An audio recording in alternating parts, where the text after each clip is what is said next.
Hemos presentado paneles vinculados a un tema. Nosotros estamos convencidos que para que haya un Estado moderno, democrático, al servicio de los intereses de nuestras poblaciones y con el objetivo permanente de mejorar la calidad de los servicios, para que ese Estado exista se necesita negociación colectiva.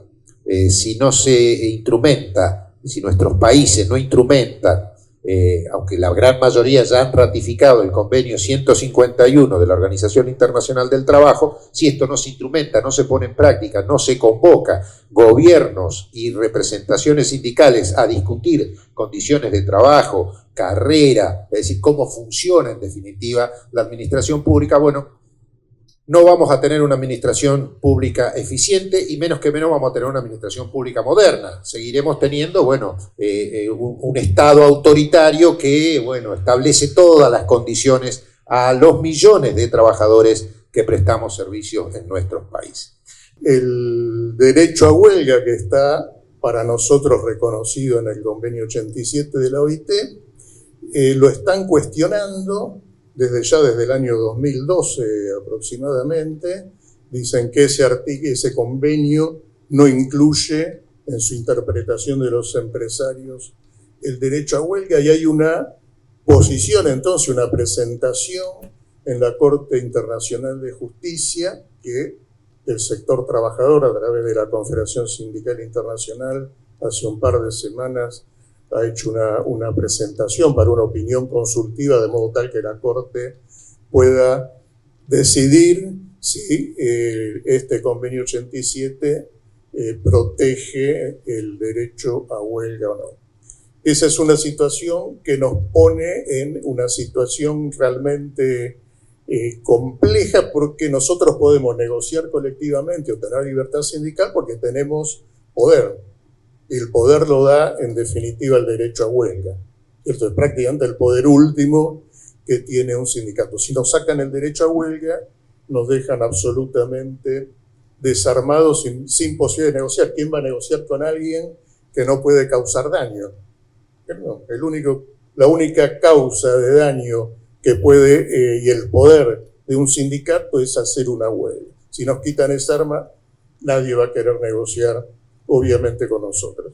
A grande diferencia entre la negociación colectiva del servicio público y el del servicio privado es el poder vinculante de la negociación. En el sector privado, la mayoría de los países tenemos ese poder vinculante y no tenemos lo mismo para los trabajadores estatales. Y tenemos que pensar, porque somos todos trabajadores. Trabajamos al Estado, a la iniciativa privada, pero estamos cambiando nuestra fuerza de trabajo en troca de una remuneración. Entonces, somos todos trabajadores y no hay que se admitir que haga una diferencia tan grande. En el sector público, en la mayoría de las veces, la negociación colectiva serve apenas con una presión política, lo que es muy malo. En que la relación entre el Estado y empleados y empleadas es un vínculo unilateral, que no puede haber igualdad entre ambas partes.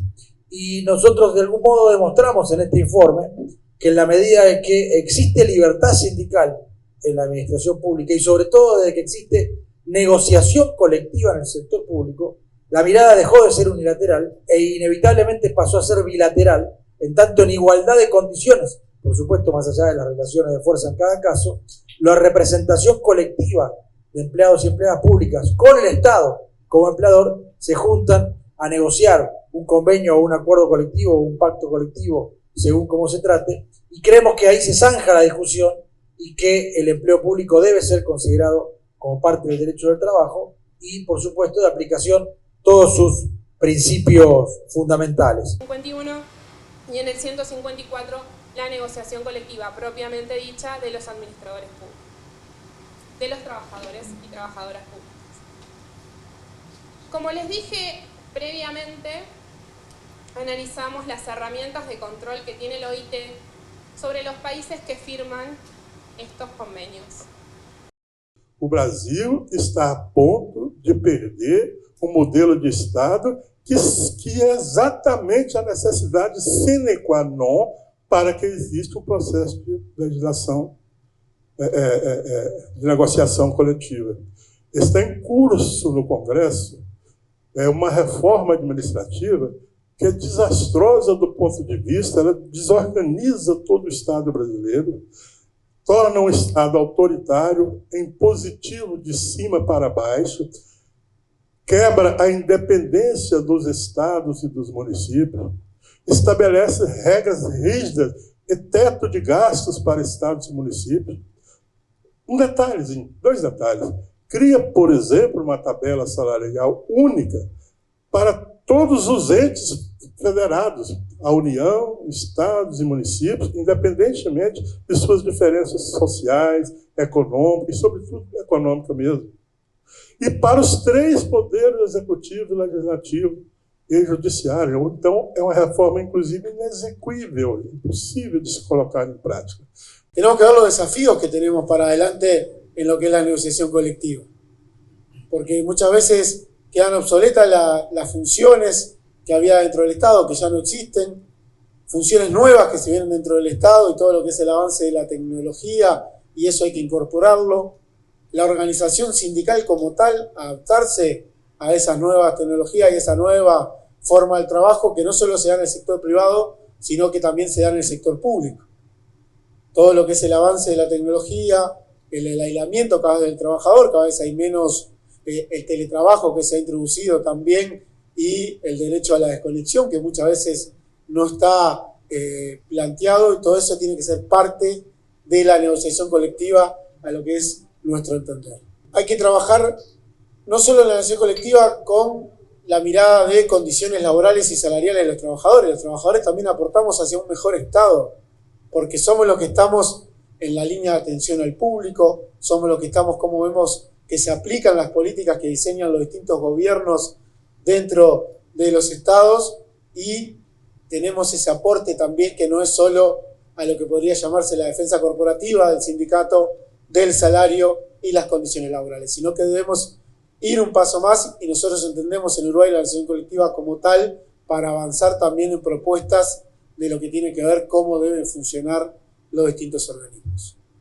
Hemos tenido un proceso de reforma de la nueva ley de la función pública, no sin antes sentar una posición, porque ahí, si bien garantiza la Constitución Nacional el derecho a la negociación colectiva, el derecho a la huelga, aparece la nueva modalidad de los servicios esenciales.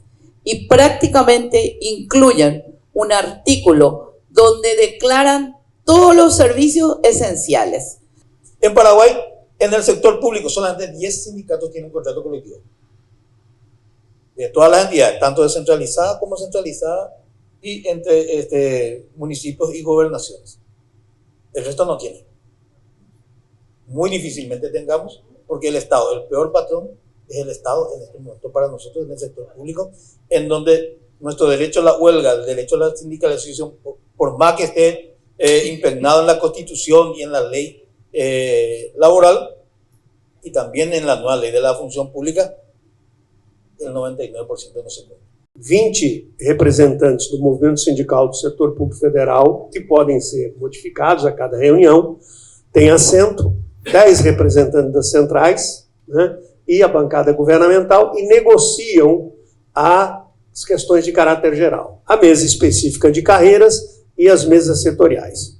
Mas, mais do que as negociações, onde eu particularmente assinei, neste período, 53 acordos, cobrindo a totalidade do funcionalismo público federal, com excelentes reajustes que repuseram não só a inflação, mas recuperaram perdas passadas dos 6 anos anteriores.